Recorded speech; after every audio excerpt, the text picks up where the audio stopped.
zaživim, ko se kotalkam. Jaz se kotalkam že 1 leto. Ful zanimiv mi je, pa tudi za mišice je zelo v redu. Na začetku se mi ni bilo ravno fajn, zaradi tega, ker še nič nisem znala. Sem v bistvu mogla se prvo držati za nekoga, ati mami. Pri kotakanju je potrebno imeti ravnotežje, da ne padeš. Pri rolerjih je bremza od zadaj in potem se navadiš na to.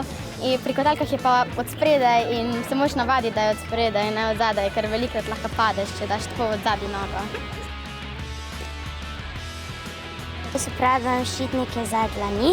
Ko padeš, ali te na rit nazaj vrže, ali te pa naprej na rok in se mi zdi, da se najlažje z rokami jamaš. Prav so mi že prišli. Malo me vrgli, pa sem se na roke oprijela in se tudi malo pozna to, ki je na robi.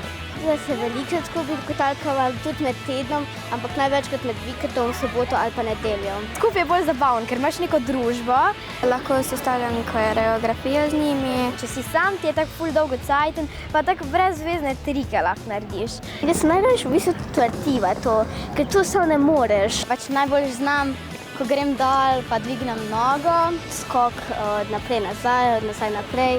Na bremzah skačem pa delam skipinge.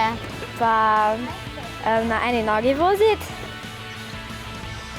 Se na kotalkah zato rada peljem, ker hiter poganjam. Pa tako dobro je, ko se voziš, pa ti malo veter popiha.